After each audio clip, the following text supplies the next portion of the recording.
right, we back.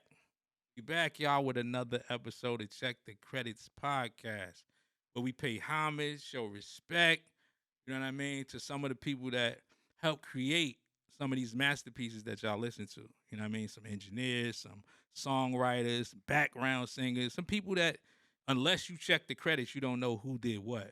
And in today's climate, with the way things are, you don't have the you have the ability to do it, but you got to do a little due diligence to do it. A lot of people don't do it, so we're gonna give people props here, and we're gonna show some love. And on today's episode, man, we got somebody legendary producer, um, worked with the likes of the great KRS One, Mary J. Blige, P. Diddy. Back then he was Puffy. You feel me? Puff Daddy. You feel me? Man, Xzibit. Some of y'all think Xzibit is just from Pimp My Ride. No, Xzibit had bars, and he still got bars. I heard him on the Compton album. He still got bars. Um, who else, man? I mean, and a host of others, bro. But right now we gonna bring on none other than the legendary producer, my brother Jesse West. What's the Peace, word, peace. brother? What's up, Chop? What's What's up? what's good? What's good, my brother? Time, brother. Long time, Yes, man. We sir. go back, man. Yes, indeed. Yes, indeed. I always start out the show kind of telling people about, some of the artists you work with, but to get more specific, let the people know some of these records that you did for these people. I started out the first project I ever did. Well, first of all, I did the Jizz's first single, "Come Do Me." I left that out. My bad. The Jizz, this he did the genius, not the Jizza. He was the genius. He was the genius. He All was the right, genius. that's Yeah, right. That's right. yeah, he was the genius. And I had met Genius and Rock and RZA Rock through a brother named Mel Quan. Mel Quan, yeah. And so Mel Quan, introduced me to them, and that was a blessing. Um, I also did, I did songs on the Heavy D album, on the Blue Funk album. I did 3 songs on it. I also rhymed. I'm the first one rhyming on a bunch of niggas. That's right. That's Yeah, right. Who's on the microphone? A bunch of niggas. yeah. So me and my man Roland, blessed dead, he passed away. Me and him, we rhymed first on that record. And then 2 other songs on the Heavy D album, man. Which that was another blessing. The work would have looked out for me, man. I tell people because Have was all he was always going gold. So my first gold record was Wow. Wow. Funk album, man. I always used to tell him, thanks for letting me come along for the ride, because he was good. That record was going to be gold whether I was on it or not. You know. Got you. Got you. Uh, then I gotta go. I did the Super Cat, Dolly My Baby. Word. Word. Uh, And a lot of people remember the video with me rhyming on there with Big and Puff. That was another gold record. But my proudest gold record was "Step Into a World" that I produced for KRS One. Hands down. Uh, yeah, that one was my most successful record, man. To be honest, man, that record we recorded that record like in '95, so that's almost 30 years ago, man. And Ooh. every year I get money. It's been used in about 9 different films. Oh, Uh, dope. Video games, 2K. It was in one of the 2K basketball games. Everybody heard it in the Michael Jordan Last Dance documentary. Like every year, like that is one of my most successful records because I get money from that record every year. But that's I'm very proud of that one. Uh, I did the Reminisce remix with Mary Mary J. J. Blige, y'all. Yeah, I did the What You See Is What You Get for Xzibit. Um, that one they get ready to use in the new White Man Can't Jump. It's in that film, the Xzibit joint. My favorites right there, man. That video is probably hands down one of the best, most creative hip hop videos ever, bro. Yeah, That was a it is. crazy video.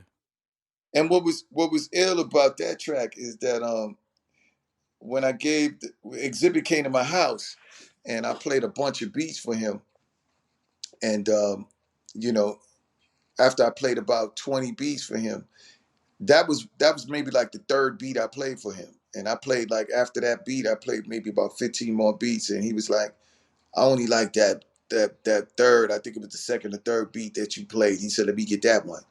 So I gave it to him on a cassette, and he left, and I didn't hear from him to almost like a year later. So I kind of forgot all about it, and then he just called me out of the blue one day, and he was like, "Yo, can you come to Cali?" And I was like, "Come to Cali for what?" And he was like, "The track. Remember the beat you gave me? I'm ready to do it." And we went out there and do it. That's another track, a record that, um, see, like I was talking to someone the other day, right? Like I did a song on Pharoh Monch album, Another one. War. Yeah, yeah, yeah. What's it called? It's called "I'm Losing My Mind." It was on I think it was called War Monkey or something like that. Yeah. The album he did, and I remember people coming up to me, "Yo, the track you did on Pharoh Monch album," and it was weird because I would tell them I haven't seen or spoken to Pharoh Monch in years, and they would look at me baffled, and I'd be Yeah. like, I sent them the track in the email, and we just communicated through the email. You know what I'm Yeah. saying? Yeah. Yeah. Went in the studio and he did his thing. Oh, but for that, let me digress. The what you see is what you get track that I did for Xzibit. I always give props to Sir Jinx Okay. track. Sir Jinx played a major role in that track. I think he got credit for additional production. Okay. Uh, give him props for like it wouldn't have happened without Sir Jinx that track. Okay. Because there was issues with the sample, and he went back in and played, and with musicians and had them play everything over to where I couldn't even tell. Oh, that's If dope. That's dope. it wasn't for his expertise and his knowledge, that track wouldn't have happened. You know what I'm saying? So always shout out to Sir Jinx. Okay. Okay. Also, I was talking earlier about one of my favorite joints. In rapper mode, Jesse West, Third Eye, that Ease Up, man. We got to come on. We got to talk about that. Yeah, that track. Honestly, that track came about, man. We was having issues with Puff. Like he was, Puffy was so critical on that was just his way. Like if it wasn't that shit, he wasn't gonna go with it. He wasn't doing mediocre. You Yeah. know, Yeah. we were going in the studio. That was like our last track. We had like two different tracks for the soundtrack, and he kept saying, "Nah, that shit ain't it, and it ain't gonna make it on the soundtrack." So I got mad and I went home, and that's why the hook is somebody said my shit ain't hit, and I was talking about Puff. That's dope. That's a gem right there. That's dope. Fact, could you believe that? We was talking, when I wrote that, I was talking about Pup, and to show you what type of man he is, he knew he knew that we were talking about him, and I remember he said to me, "Listen, man, if that's what the fuck I got to do to bring this How out do of you? you, Yeah. Yeah. what I'm gonna do." He said, "I know you talking about me, but I don't give a fuck. It's hot, and if I got to pressure you like that just to get you to come up with shit like that, then that's what I'm gonna do." Uh, But yeah, that's how we came up. We almost didn't make the soundtrack, man, oh, because he kept sending us back, and he was like, "Nah, this ain't it," And I got mad, man, and came up with the song. Sometimes that's how the best music come about. yeah. Sometimes, man, you gotta put that fire up under you. Yeah, and Um. that was a track too that Biggie, that was one of his favorite tracks too. Like I remember I was telling you earlier, I was telling him, man, you got the hottest track on the album, on the soundtrack. Like, no, you got the hottest track on the soundtrack. And I was like, nah. He started believing after we did the show at Palladium, the show I was telling you about Yeah. with famous verse with him and Pop, to the Spread Love beat. Yeah. That same night, he performed for the first time Party and Bullshit, and it was epic. And then he understood what I was trying to tell him. Okay. Okay, man. Now I know you from the Bronx. I know you from the era too. So, but how was it working with the great Blastmaster KRS One? How did that even come about? Um, well, I met Chris through Commissioner Gordon. Okay, Uh, yeah, another yeah, yeah. veteran, another veteran. Well, first of all, I was the first rapper on the legendary Motown Records, Talk it, right? talk it, talk it. The first rap record that Motown ever put out was my record, right? And that was a deal that I got through Gordon, Commissioner Gordon Williams. That's my brother.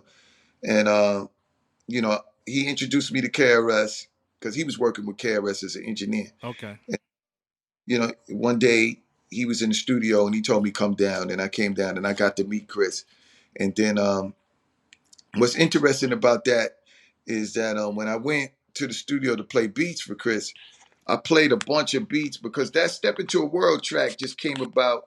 I was at the tunnel one night, and when it was clearing out, Flex put on, he just put on that chant. Mm-hmm. And I was just listening to the drums, and I was like, damn, I wish I had the drums by itself, which I do now, by the Yeah. way. I got the drums by itself. But back then, I was saying, damn, I wish I had the drums by itself. I said, you know what, I'm gonna go home and I'm gonna just chop it and I'm gonna just listen to the drums. I don't care what the top is doing. I'm gonna Yeah. just drums and play my own beat with the drums. And that's what I did. And it only took me about maybe 10 minutes to do it when because I got home like 3 in the morning from the tunnel. And I did it, went to sleep. And what I was gonna do, because I was signed to Atlantic at the time, what I was gonna do, you remember I was following after Pete Rock. Remember Pete used to have beats fade in and out in Oh, the between. interludes. Yeah. Yeah, interlude. So I was gonna use it as an interlude.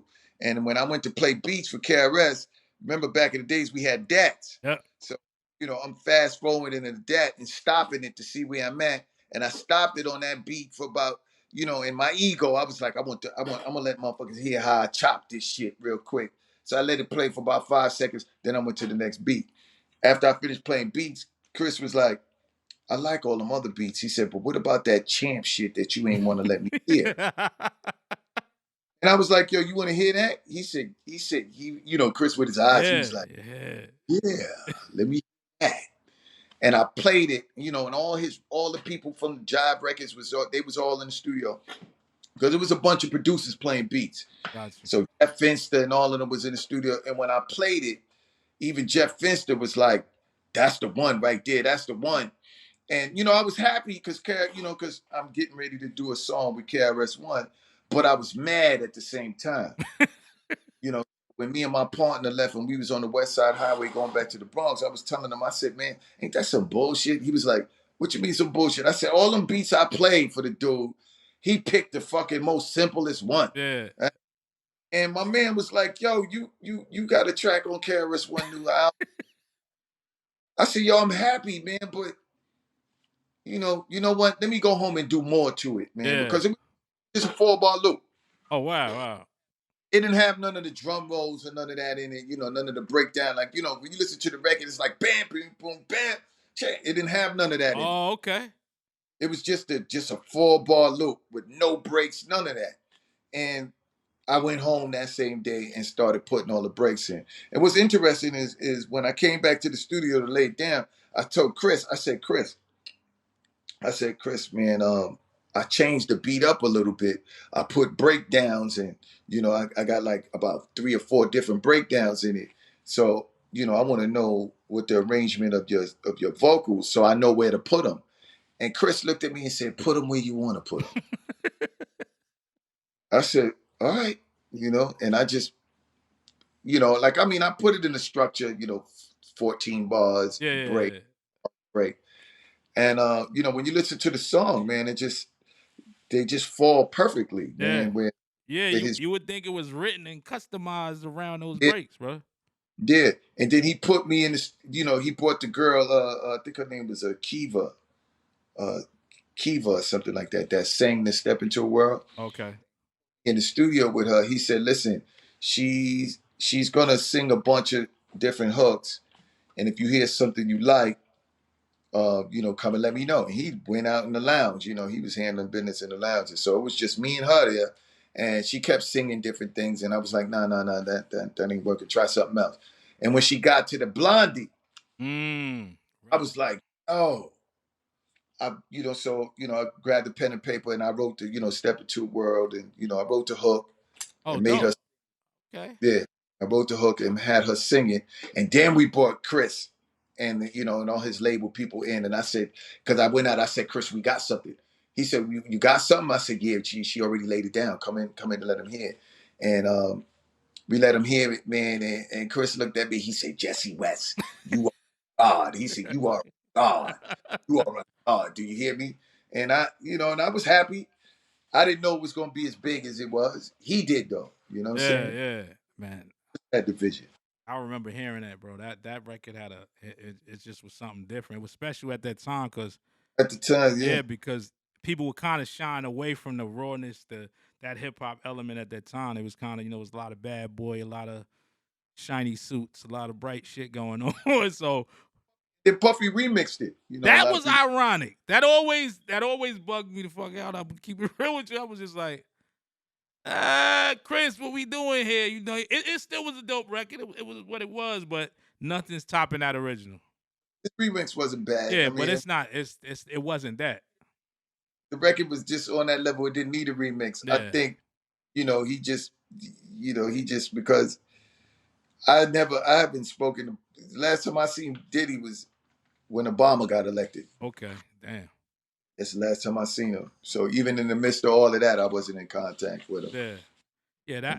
That was crazy because again, I just felt like I get the science of probably why they did it because they were totally opposite spectrum at the spectrum, like opposite. And I think it was like we gonna do something together, and you know what I mean, kind of be like, but it, I don't know. And I think I was so, and go with the first one that I couldn't hear. Certain records don't need, they don't need a remix. Yeah, yeah. But back in the day, that was it. Nowadays a remix is adding somebody He on it. he was he was the king of remixes back then. Yeah, So but that I he don't added know. something. I guess they felt he had something to bring, and I guess he added something to it. Yeah, yeah, you know what I'm saying. But Audio shout out to both them guys, man, KRS One and Diddy. Um, that was something amazing. Now you did the remix to 411, Mary J. Blige. to reminisce. The one with Reminisce? yeah, the Okay. one with CL Smooth. Oh, Rhyme. okay. And it had the horns from the Reminisce from the CL Smooth joint in it too, right? Yeah. Okay, okay, Yeah, okay. yeah. Puff was a facilitator because what had happened was originally Tony Dofat was supposed to do the remix. Shout out though, fat. And, him and Puff collaborated, and they went in the studio and they looped Sucker MC, the drums for Sucker MC. And then something happened, and Puff called me out the blue. He was like, "Yo, Tony, he ain't finished yet, and he out of town, and I need to deliver it by tomorrow. Could you come down and help me?" So I was like, "Man, you should have got me to do it from the beginning. Beginning, man, but you wouldn't have got Tone." And he was like, "Yo, I'll pay you, man, whatever it is you want, just please, I'll send a car for you, come down and do it." So I went down there, and I played a couple of some keys on top of it, but then it's a slower record, so they had to slow down Sucker MC so much that it just didn't sound right to me, man. And Yeah. I went back out. He probably was out in the lounge with his people, and he sat down. He said, "How it's coming out?" I said, "Man, that shit is whack, man. I'm done, man. I did everything." I said, "That shit is whack. That's a whack idea because it's too slow, man. You should have let me do it from the beginning." And he was like, "Well, if you did it, what you would have did?" I said, "I would have put Rap's New Generation under it." Mmm. Rap's New Generation. What's that? I said, "You don't remember? Doom, doom, doom, doom, doom, doom, doom. General. And I said, "Yo, because if you put the Rap's New Generation, right?" And I said, and they got Reminisce and all that shit out with Pete Rock. If you could get CL Smooth to rhyme on it, I'll throw a little bit of the Reminisce horns in there. It's out of here." And his eyes lit up, and he was a facilitator because Yeah. next thing you know, CL Smooth was in the studio writing. Wow. That's how So that's how I met CL Smooth. so wait, hold on. So you're telling me you did the actual remix, or did he take your idea and have somebody reproduce that remix? No, I did it. So all of these years, see, once again, this is why this is check the credits. You do know that all these years I thought Pete Rock did that remix. Nah, nah, nah, nah. I did that. That's dope. Every episode I learned something new that I needed to check the Yeah, credits on. That's crazy. I yeah, yeah. all of these years, bro, I literally thought Pete Rock, and I guess Pete Rock and CL had the record out at the time. CL was on the record. It was just an automatic. Yeah, yeah. Reminisce, one of the hottest hip hop records of all time. Yeah. Definitely put Reminisce top 10 in Yeah. my in Oh my yeah. Yeah, hands terms of down. hip hop records. And yeah, that record was out. And I said, yo, Puff, that'd be dope. If you could get CL Smooth to rhyme on it, I'll throw a little bit of the reminisce, the Pete Rock reminisce horns in there. That shit is out of here. And he made it happen. You know what I'm saying? That's dope. That's Made it- dope. yeah, that's why I share credit on that with him. I also share credit with Tony Dofat, even though Tony didn't do it, but you know how that go. Yeah, yeah, yeah. That's that era. And the same thing with the Super Cat Dolly My Baby remix. Me and Puff share credit on that. And I don't mind because first of all, it was his idea for us to rhyme on it. Got you. He because when he came to me and he was like, yo, he said, yo, me, you, and Big gonna rhyme on this. And I was like, nah, for what? I don't want to rhyme on this shit. And a lot of people say I was the first to say bling bling. Yep. And Lil Wayne made it famous That's a for sure. that's a fact. But I always tell people, Puffy's the one that came up with bling bling. Well, Puffy said ring ring, and I didn't remember that he said ring ring, so I changed it to bling bling. Wow. But that intro, the way I come in bling bling, who's That that? super Yeah, that was Puffy, because when I told him I don't want to rhyme on this shit, he was like, "Yo, you could kill it. Let me show you something." And he told the dude to let the beat play, because I did the remix too. I did the music, Okay. so he told him to play the track, and he was like, "Yo, listen, you could come in like this, ring ring, do that, the way you be rhyming and Yeah. shit." And I said, "Word, that's dope." And I grabbed the pen and paper, but then if I would have remembered, I wouldn't have been saying bling bling. I would have said Wow. ring. But I thought he said bling bling, so I said bling bling. Uh, But that kind of thing. And then he's the one that got married to sing on it and all that. So when people was like, "Yo, I know you did that remix, man. Why his name on it?" I explained to them because he helped make the remix. yeah, that's a He fact.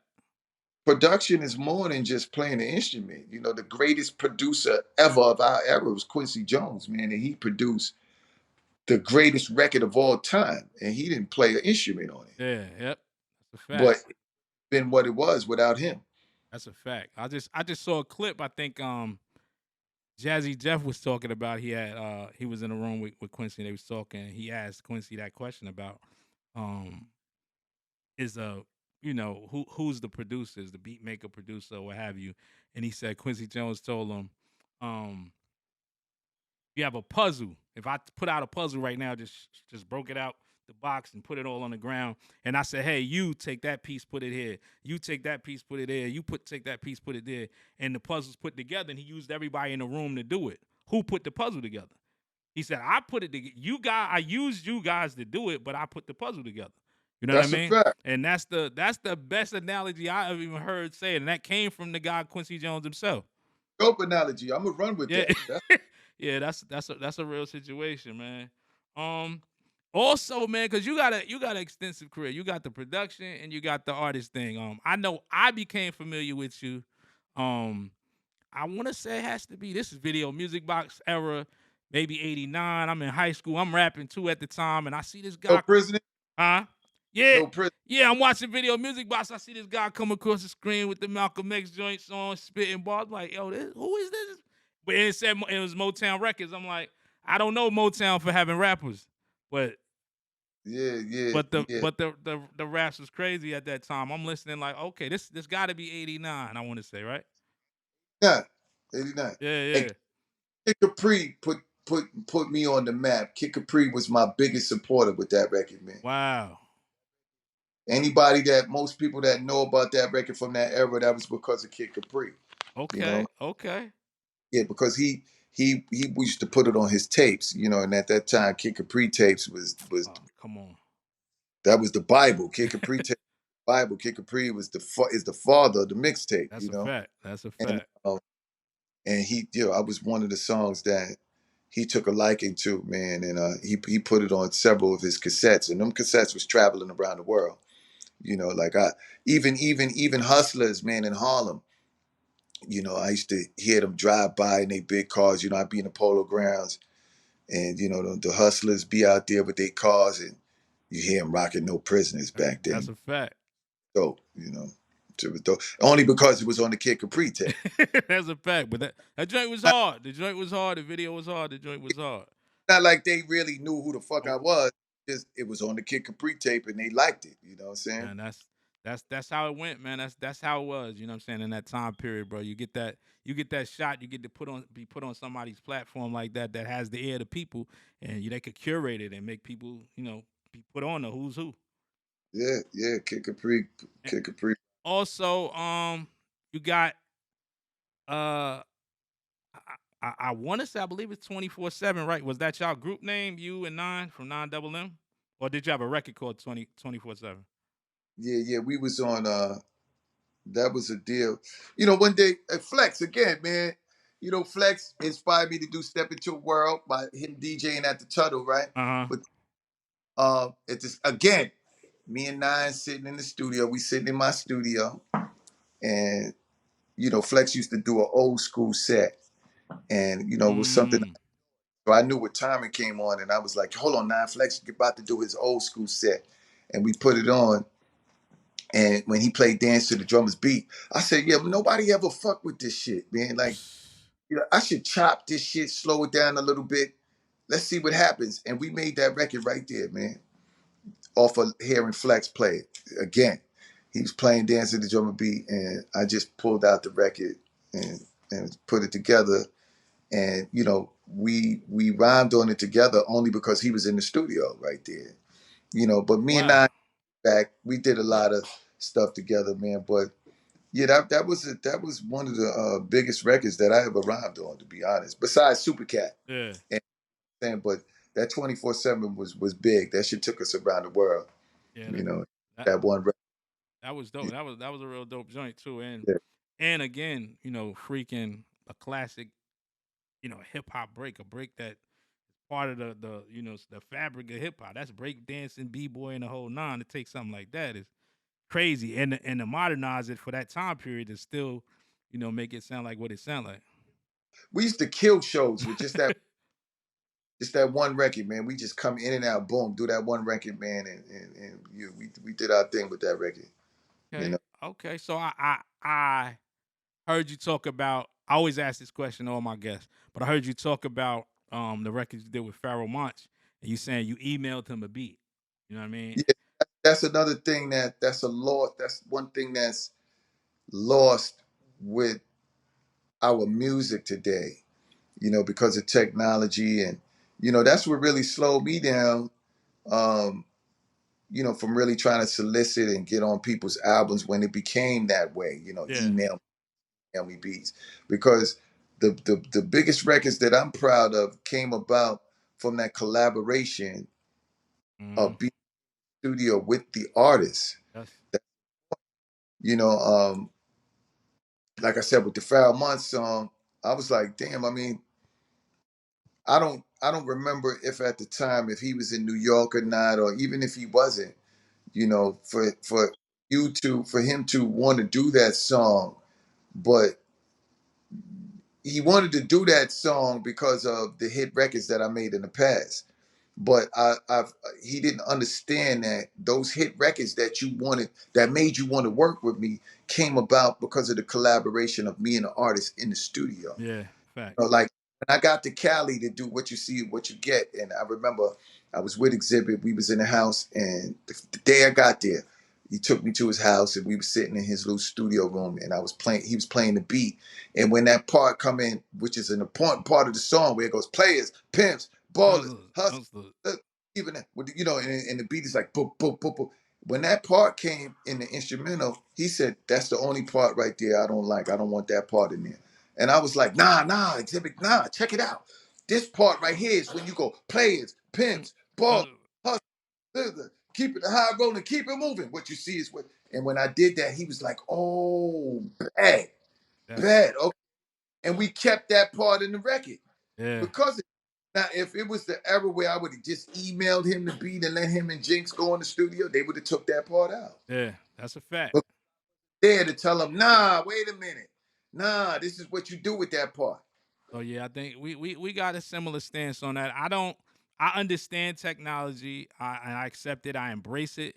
But in the same token, exactly what you said is that I think we could still work if we in two different states or two different parts of the world. We can send it back and forth, and I can still have input as well, even if I can't be there. But to just remove the producer's job duties and just say, I just need your beat, is crazy to me. You know what I mean? So that's where I'm on the same at the same stance with you as far as that's concerned. I do like, it's the convenience of doing that and not having to spend a bunch of extra money and traveling and doing all of that. But at the same token, it's like, if we're gonna collaborate, let's collaborate. Even if we're not in the same room, they've made technology so we can be on Zoom or we can be on FaceTime or we can still collaborate. But you don't.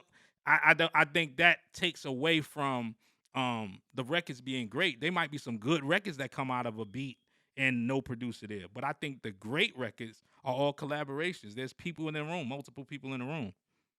Because you're an artist, you're a great mind. I'm a producer, I'm a great mind. We both have our own creativity, and when we come together, it's going to be better. My creativity, see, I'm a producer. My creativity doesn't stop just because I made the beat. Yeah, exactly.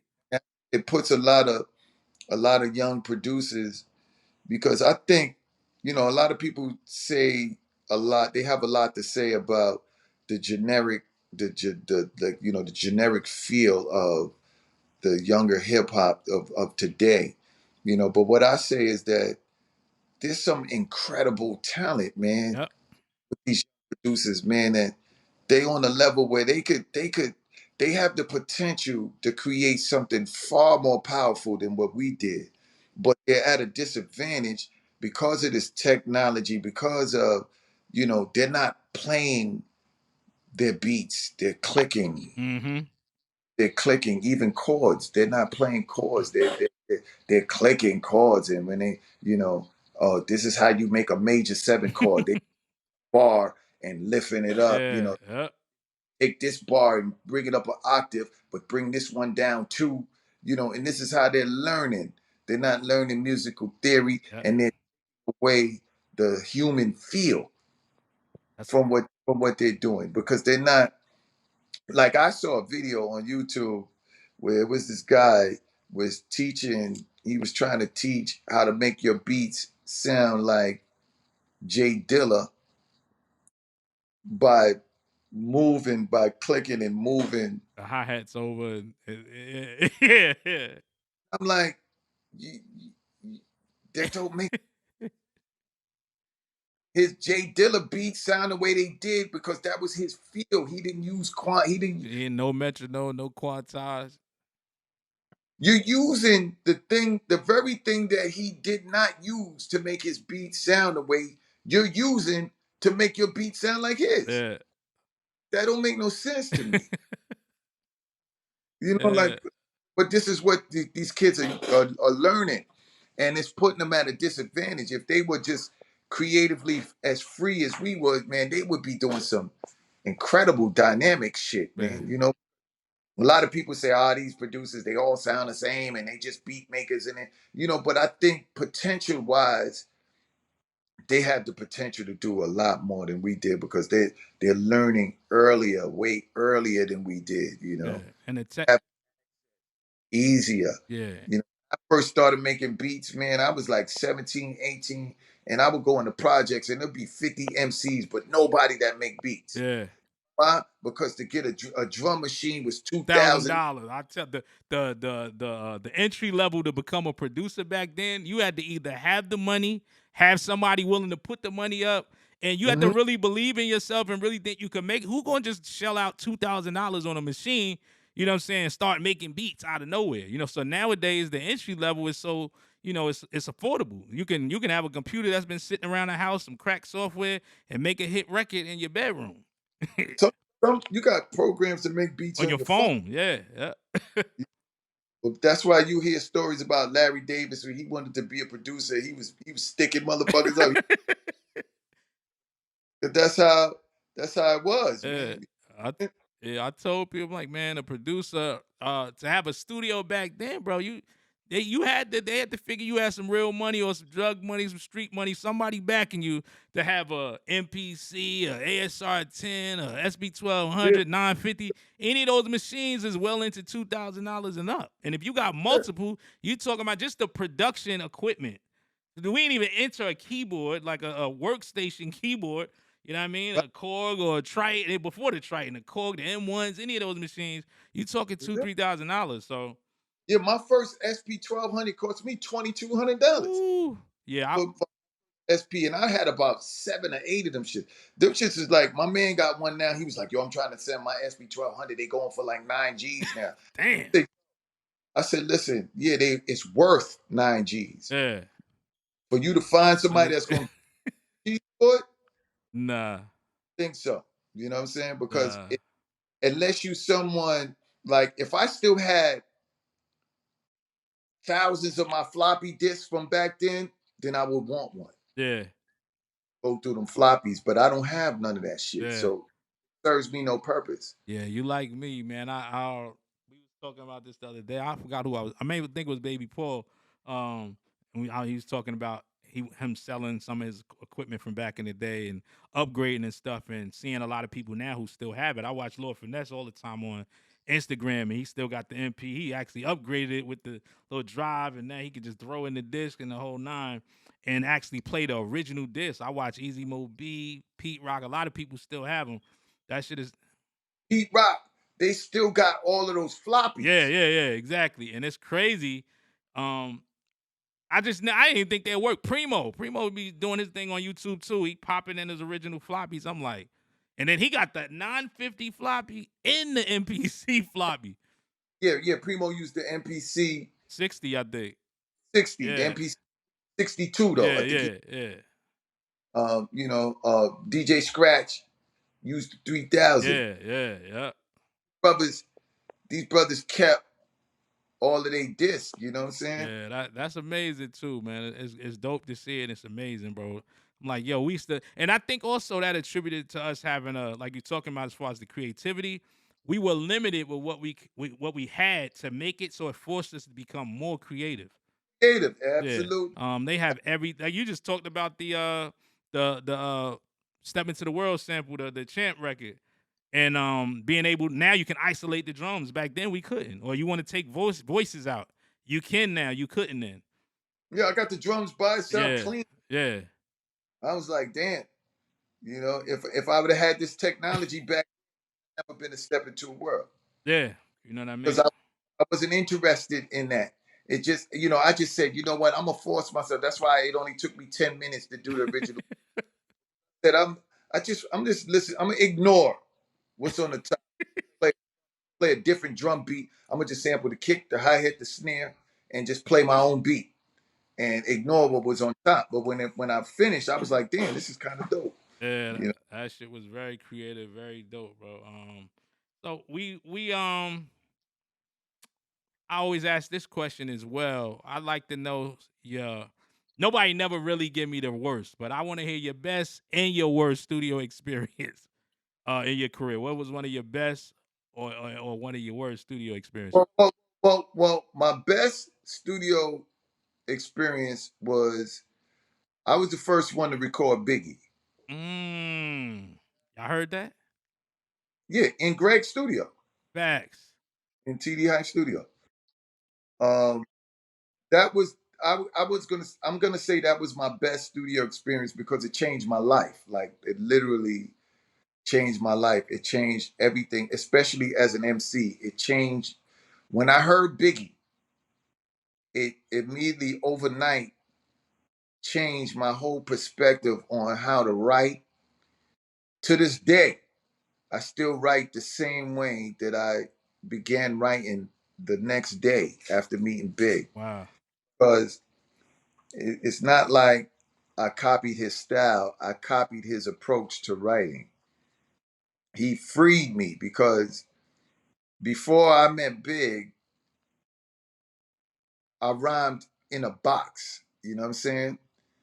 Um, so sometimes it would take me a while to finish a rhyme because I'm trying to figure out a word to rhyme with the last word I Word. write. with that line. And so in other words, everything was like, I woke up this morning and I looked in the mirror and said to myself, I can't see things clearer. So I would be trying to, okay, I got to find something to rhyme with mirror. And that would be, what I would be looking for. When I met Big, I realized that this man didn't have no pattern to the, Mm. he rhymed wherever he Felt felt like like, it. Facts. you know, One of and I had never heard anything like that. My first impulse was, damn, I'm not gonna make it as an MC. I ain't gonna make it because yeah. I don't understand what he's doing. I don't understand what he's doing, but it's incredible. But I had a chance after they left. I stayed in the studio with the 8-track, and I just kept playing it over and over and over and over until I realized he's just saying whatever it is he want to say it, and the way he said what he said it the same way he would say it in a conversation. Conversation. Yep. And that was another thing that I took. And I remember before the reason why Puffy brought Biggie to me is because I used to go and you know, well, let me start from the beginning. See, when I first got signed to Motown and major labels started signing rappers and major labels started getting into hip hop, all of the A&Rs were still like in their 30s, Mm. and at that time we were like 20, 21, 22. So we looked at them like they didn't know hip hop, Facts. and were even in their 40s. So when Puffy became the youngest A&R ever at 22, I gravitated to him because I'm thinking now, okay, here's an A&R that's our age that knows hip hop, and I had already known him, and he gave me like an open door policy. So whenever I did 6 or 7 demos, because remember back then you could get a record deal easier if you had an album already. Yeah, yeah. I would wait till I had 7, 8, 9 songs. Hey Puff, I got 8, 9 songs. I'm trying to get signed, and I would play it, and he would just he would say, you're getting better as an MC. You're getting better, but he kept saying, who's making the beats? Mm. I made the beats, and he was like, yo, you ever thought about selling some of these beats? And I was like, nah, man, these are my beats, and Yeah. so I'll get another 8 songs. All right, Puff, I got 8 more new songs. He would be like, all right, bring them down. I give it, play it for him. And he would go, yeah, he said, listen, man, your rhyming is getting better. He said, but you made all of these beats? And I was like, yeah. He was like, I'm telling you, B, yo, your beats. He said, yo, he said, yo, I want this beat for Heavy D. Let me use this beat for Heavy D. And I was like, get the fuck out of here. No, I'm trying to get a deal. Yeah. So anyway, to make a long story short, he calls me one day and he said, yo, you got a studio, right? And I was like, yeah, I got a studio uptown in the Bronx. And he said, yo, I got this MC that I want to sign him, right? But the problem I'm having is that in order for me to convince Andre to sign him, he got to have a demo, and he don't have no demo. And I was on the phone going, fuck you talking about? Yo, I'm trying to get signed. You talking to me about signing somebody else? A nigga that ain't even got a demo? Who the fuck is that nice? Ain't nobody that nice Yeah. that can. Yeah, he don't have a demo? That shit is unheard of. Yeah. You telling me you ready to sign this motherfucker and he don't even have a demo? He don't even. I said, yeah, bring that motherfucker.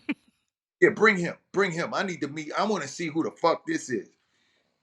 And I had in my mind that I was gonna show him out. I had all my shit lined up. I was like, this nigga can't be better than me. Mm. Wait till Puffy get here, and I'm gonna destroy this dude, whoever the fuck he is. He ain't got no demo, and I got albums. I'm gonna show them what it's about. And he brought Biggie Small, so that killed everything. I did the goddamn thing. Oh. And Like, but the reason why I tell everybody Biggie changed my life is because the next day, the next day, I wrote a song, And I went to the studio, ran to Greg's studio, recorded it. And so about a week later, Puffy brought Heavy D to the studio for Tony Dofat to play beats. And so after Tony played beats, Puff was like, "Yo, you got beats you want to play?" And shit, I started playing the beats, and I stopped on that song, and I let the song play for about 10 seconds, and then I played more beats, and that's when Puff, Hab was like, "I want that beat." He picked a bunch of niggas beat that day. Mm. I want that beat. And then Puff was like, "All right, cool, man. We gonna talk. Come to my office. We talk business about this beat." Because initially Hab took that bunch of niggas beat, but then I ended up doing two more. But so he was like, "Come to my office. We talk business." He said, "But by the way, you played a rapper a little while ago, and you played it for 10 seconds. Then you stopped like you ain't want to let me hear him. Who was that?" I said, "That was me." And Puff is like, "That was you." I was like, "That was me." He said, "That shit." And I played it. And right after I played it, he took me outside and started breaking down how he wanted to start Bad Boy. And he told me, "Yo, if you got four more songs like this, you got a deal." Yeah. And shock. But that song that made him say, "I'm gonna sign you," was based off of what I did after hearing Biggie. Got you. And that day. So Big changed my life overnight. And later on, after I got to know Biggie real good, we did a show together at the Apollo. And I remember we was backstage waiting for them to call us on to do the show. And Big was like, "Yo, man, the way you be spitting and shit, man." He was, because I swear to God, Big was like, "Yo, Puff love you, man. The way you be spitting and shit, man, your shit is on the next level, man. And I'm gonna get there one day, man." He said, "Yo, when I'm gonna be ready, man. When I get to my level where I can spit it like you, I'm gonna be ready, man." And I looked at him, I said, "What the fuck you just said, Big?" He said, "Yo, when I get to spit like you," I said, "Wait, whoa, no, Big." I said, Big. I spit the way I spit because of You. you." Yeah. And Big looked at me and said, "Pass the blunt, nigga." I give him, and he was like, he took a puff, he went, "I ain't fucking with you, Wes," and Yeah. turned around, walked in. And I swear to God, I was, because right as he said that, they was like, "Yo, we ready." So we walked in the back door of the Apollo, and I was looking at the back of him, and I was going, "This nigga don't know who the fuck he Yeah. is." Yeah. I said, "He don't believe me." I'm telling him, this is what I'm saying to myself. Yeah. I said, "He don't believe me." I said, "He don't realize his greatness, but he gonna get it. He gonna get it. He gonna get it." And even that's the only time my mother ever seen me perform in my whole life, right? Wow. At the Apollo. And when it was over and I walked her to the car, I was like, "Mom," I said, "What you think?" She said, "Yeah, it's different. It's different. I never seen you like that." She said, "But I like the fat dude." Even Mob Deuce caught it. Dukes. She said, "I like the fat dude. Whoever the fat boy was, that I like him." I said, even, and it was beautiful to me because my mother's a Jehovah Witness. Wow. I'm saying, and Biggie was like, "I like the pussy when the pussy's," and I remember I was like, "Damn, my mother, I know my mother bugging out hearing this." And when we left, she was like, "But I like the fat guy." And I Wow. was, "Wow, that's crazy." You know what I'm saying? Yeah. Yeah. Yeah. And the crowd that day too. That's when I knew. And I knew, I knew. And even Big was so real, man, with his shit, man. He was real. He was real, man. I wish he was still alive, man. Big was so big. Well, damn. Great MC, bro. So I know you embrace this technology just like I do, but I wanna. What's your preference? If you had a preference, would you software versus hardware? Where do you stand? I prefer software because of the ease Mm. of the recall and everything. You know what I'm saying? Yeah. Because we had hardware, right? You got to remember. Like I used to have a SB12, a S900, a Triton keyboard. What was the other? The Trinity sound module. Mm. I had a Fat sound module. A I Planet had the Fat. Yeah. module, right? And when I wanted to load up a song, God Damn. damn.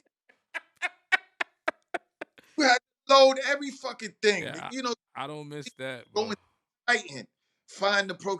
Then you had to go. It was like finding the sound. It was sometimes it got to the point with the hardware where I wouldn't move on Yeah, until I the beat. yeah. Because it would take so much to recall it.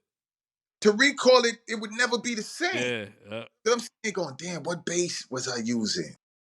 It just always had the idea. So then the first software I used, because I used Reason for about 15 years. a word. That was the first time where I was like, yo, look how easy this shit is. And it freed me up more creatively because I, I didn't have to worry about, okay, I could save this. When I go back, just click, and the whole thing just opens up. Yeah, yeah. And it's the same today, you know. I use anything, man. The only thing I don't use no more is Reason. But I use Logic, I use the MPC, and then I started making beats with Luna.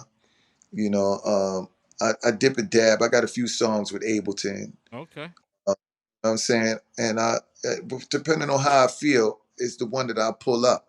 gotcha. But so easy. I just open up Ableton and just click, boom, it's there. You know, I may not remember what the hell I did, but I can just click. You know, and the same thing with Logic. Every now and again, I got hundreds of songs in a folder of Logic, and every now and again, you know, I'll scroll through and go, "What the fuck is this?" You know, looking at the names, like I don't remember Make it. it, I click on it and it'll open up.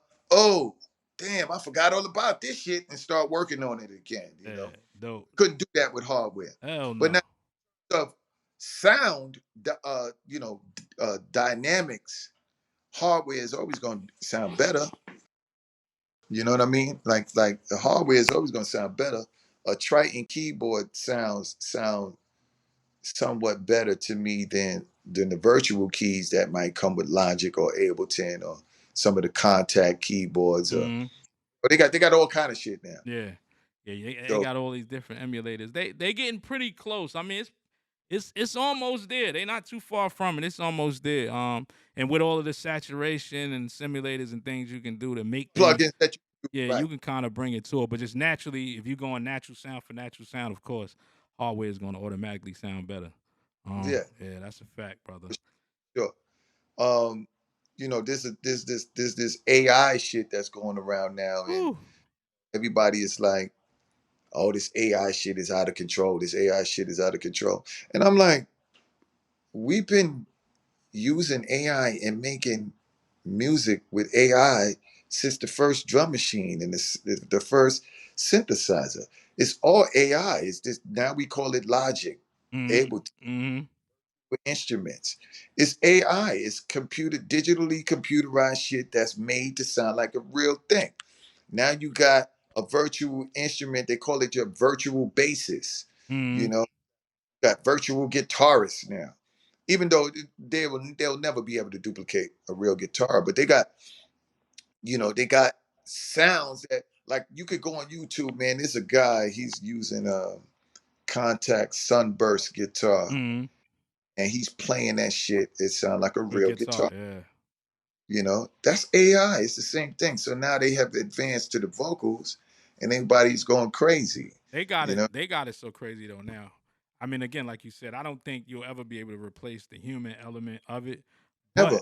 But they are in today's climate with how music sounds and everything sounding so like the same person could have did everything. It's gonna be a little bit crazy though, because you can literally go. It's an app I saw the other day. You could say, I want a trap beat, this tempo, this mood, this chord. Like you can say it literally, and it'll just make it for you. You don't have to press one key.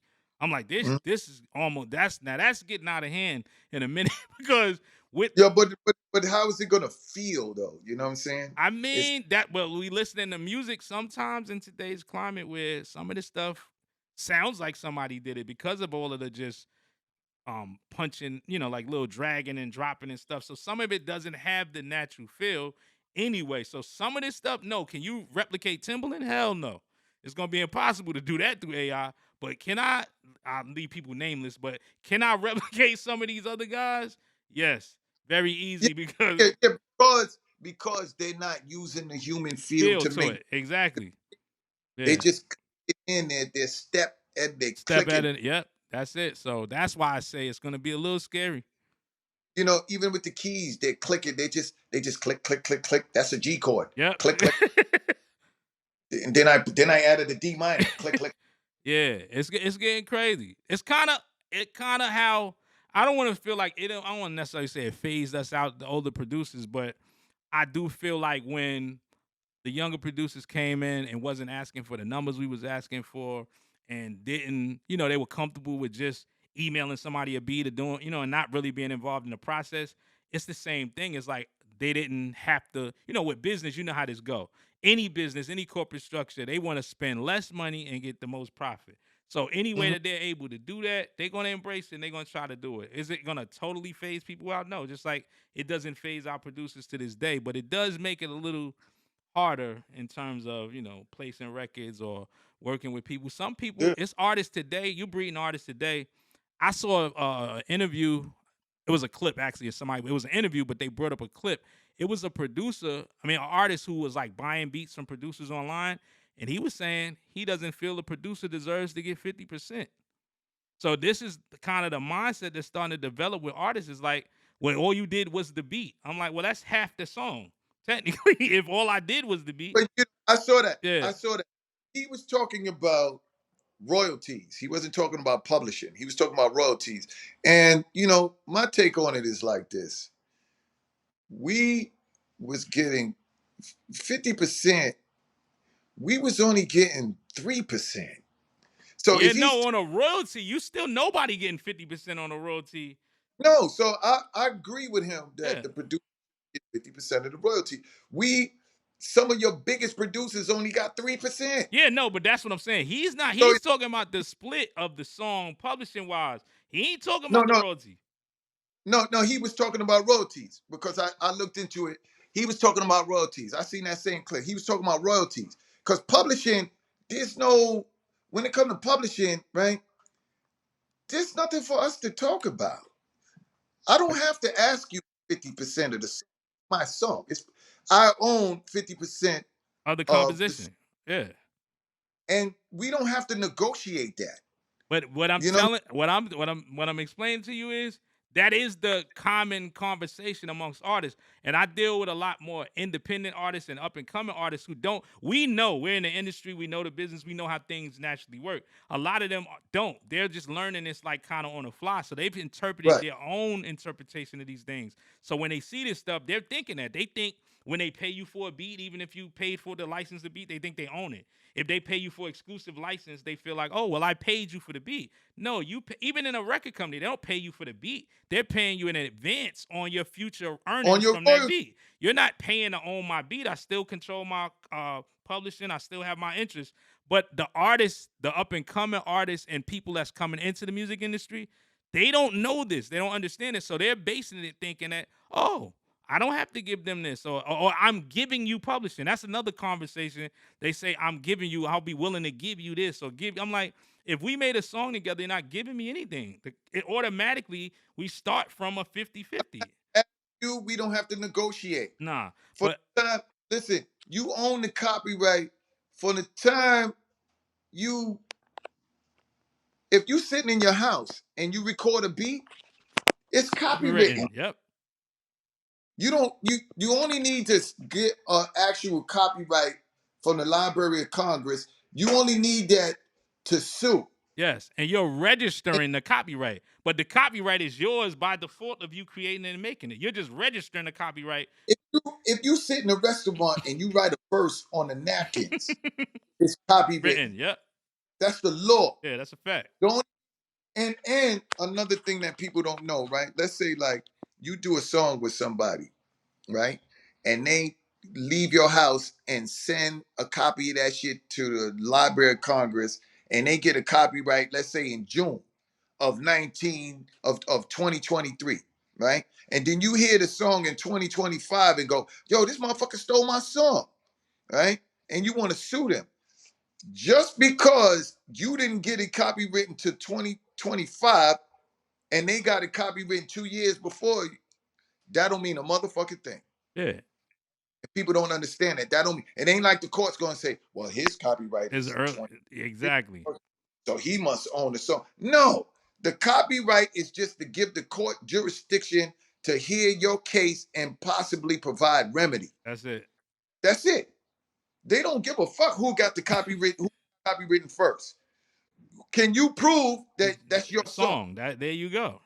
And and That's all and it's with about. technology, which makes it even greater, everything is time stamped.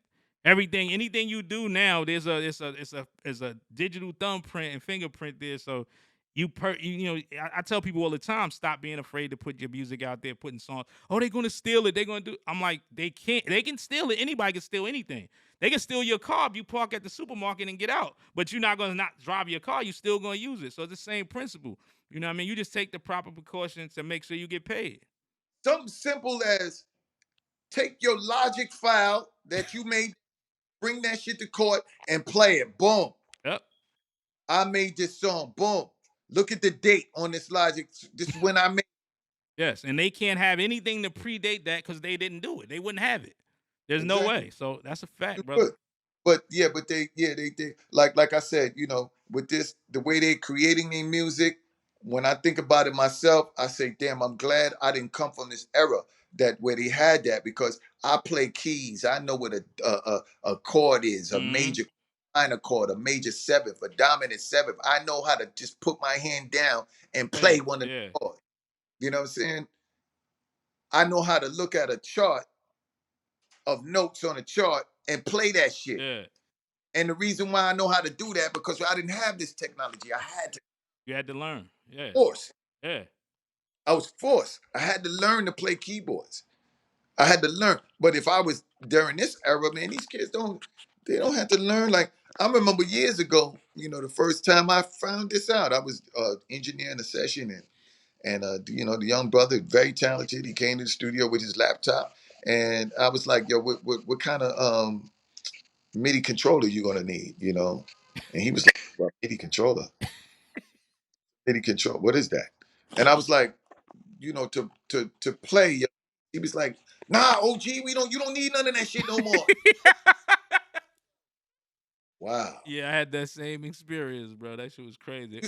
He was like, "Nah, you don't need none of that no more. You don't need no keyboard. What you need a keyboard for, man? You do everything right here. Let me show you." And I was like, "Nah, nah. You could teach me things, man, but you don't need to show me that. Yeah, You yeah. Nah, it's definitely something. don't need to show me that. You ain't got to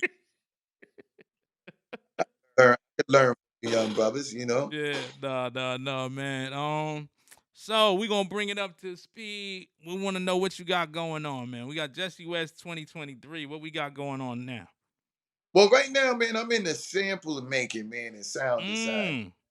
Mm. See, that's what I started doing because it's the only thing that makes sense to me.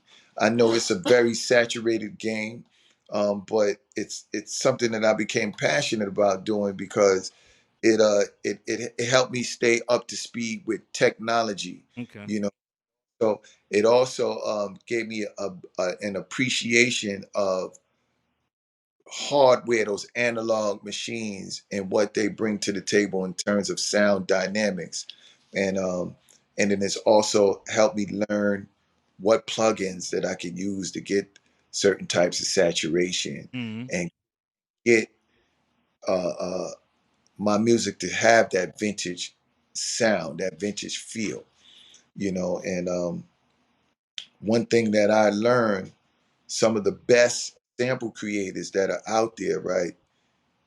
They are terrible sampling. So they'll make some incredible samples, but let them try to make a beat with that shit themselves. They're terrible. Yeah, And they don't understand chop it. They don't understand what you and I understand yeah. do with a sample, how to chop it, what to look for, because they don't come from the era where we had to look through records. And find that special part. I had They don't come from that, Yeah, So they're talented musicians. but they're not beat makers. So I understand that me being well versed on both sides, I could do a lot with that. It's just like I was watching the documentary with Sun Ra, right? Mm-hmm. Great. And this man said to him, "Hey man, your music ain't all that. It's simple. My 8-year-old granddaughter could play your music, right?" And he didn't get upset. He looked at him and said, "Yeah, but can she write it?"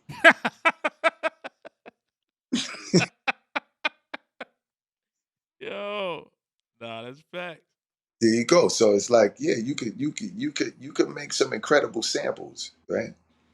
But can you make an incredible track? with it. Yeah, That's a whole nother, yeah, you could a lot of the people that buy your stuff, it's the way they make it is all you gotta do is loop it. yep. They ain't You know, even. They're not even chopping. I'm like, that's why I don't. I'm not a totally against loop people buying loops and things of that nature, but it's God is yeah, yeah, exactly. But I do wish people would be a little more creative with it. You know what I'm saying? That way you don't got 8 people with the same loop. Sometimes I'm just on YouTube or on like just different things and I'll hear a beat and I'm like, I heard that shit somewhere before and they just took a loop off Splice or somewhere and just kind of just put some drums to it and kept it moving. That's why you hear them talking about making 10 beats in one day and 20 beats in one day and all that shit. I'm like, yeah, if you just looping, when you hear it, you like, you hear the dude say, "Man, I take me." Yo, listen, man, I looking at me. If you spending more than 20 minutes on the beat, man, I listen to this beat and I'll be like, yeah, it sound no, like, you didn't. Yeah, exactly. you know. And if somebody likes it and you can make some money with it, more power So to you, man. yeah, facts, bro. Want you to be successful. I like brothers is successful, but at the same time, I don't like the disadvantage that it puts the younger up and coming creators and musicians, and beat makers. It puts them at a disadvantage. Because like I said, a lot of when I get with a lot of our peers and we talk about the trap music, like I was telling you before, I met this dude when I was out in Cali. This dude was rich. I don't even remember his name. Rich, man. Yeah, He did songs on he might have had a song on the Drake album. He yeah. had a he had a song on what's the brother name, man? Lil Durk. Mhm. He one of them little motherfuckers, Yeah. man. Little, and I was impressed, and I went back to my hotel and was on YouTube listening to these albums, and I couldn't tell which one he did. Yeah. There was nothing like it was like they all sound the same. Like one album got 6 different producers, but you can't distinguish one from the other. Yeah. And a lot of people will look at that like, damn, it's all generic and it's not creative. And, but them same producers, I believe, man, if they were in the right, if they had the right influence, man, they would be doing incredible shit. Yeah. There's some, we think like I like the Dr. Dre's and the Timberlands. These are masters, the Pharrell Williams. These are masters, man. But some of these youth, man, they got the potential to be even greater than that, Yeah. man. No, that's a fact, bro. It's a fact. Yeah, And like you said, with the technology that they afforded, there's no limitations. You know what I mean? So if you have yeah, already have a creative mind, and you like, I say this about this technology, just embracing a lot of our peers, a lot of older creatives sometimes fight technology, and I go, you don't fight tech. You ain't riding on a camel to go nowhere. You get in your car and drive. So don't fight the technology. When it comes to this creative thing like music and film and TV and stuff, embrace it. And if you have a skill set already, you advance. That's only going to make it easier, right? Would you rather carry around 30 crates of records to go do a party, or would you want a hard drive and a laptop and maybe possibly a little DJ setup thing, a little rig? exactly. You know what I And mean? I Embrace it. I embrace it. I used to have about 50 crates of records, man, Exactly. taking up a whole bedroom. Yeah. I sold all of them shits, Yeah. and like, you got rid of your records. I said, man, listen, man, it's not the wax and the big bulky ass that I wanted. I wanted the Music. music. Yep. And we Now, before I sold all my records, I got all the music. off. In Yep. my, Yep. I Same didn't here. You know what I'm saying? I didn't do all of this for the wax Yeah, and for. I mean, nothing sounds like wax. a fact. You know what I'm saying? Nothing sounds like wax. Like I have a turntable with a few vinyl records that I for my listening pleasure.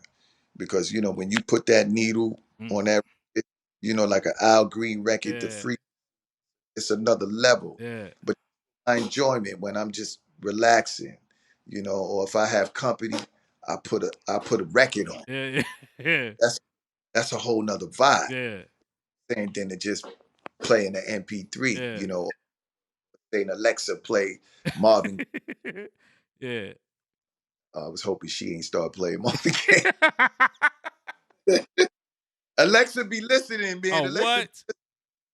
Yeah. Alexa be listening. Nah, that's a But fact, man. So, brother, man, I appreciate you.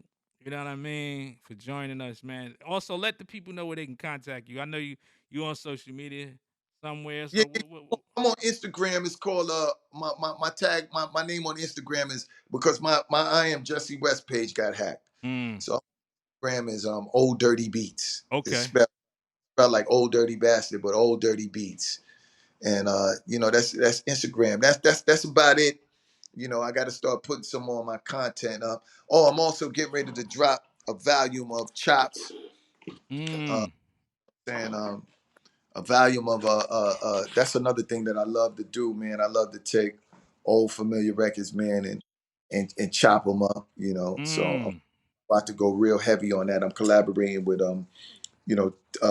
Teddy Tav Austin So, too. okay, He okay. helped me with that. He's the one that been telling me, yo, this is what you need to do. But if you a lot of my chops, if you listen to the Awesome 2, you'll catch a lot of my chops because whenever I chop something, I send it to Teddy Tad. Lord Finesse. I was even listening to the Jazzy Jeff show Mm, in the background. He was playing one of my chops. okay, You know, so they out there, man. I name them and chopping like "Take Me to the Mardi Gras," chopping Ike's Move, okay. uh, Oh yeah, you gotta things like put me on that. I gotta check that out. yeah. To be real, yeah, yeah. Send me your email, man. I'll Definitely. send you a folder with a bunch in a minute. All right, definitely. Take it, man. But I appreciate you, Chop, man. It's been so long, man. Yes, And sir. brother, man, for real, man. All right, y'all. And yo, we closing out another episode, man. Check the credits, man. That's what it is. We had none other than the legendary Jesse West, y'all. We out. Peace. See y'all next time, y'all. Peace. Yes, sir, brother. Peace. Woo!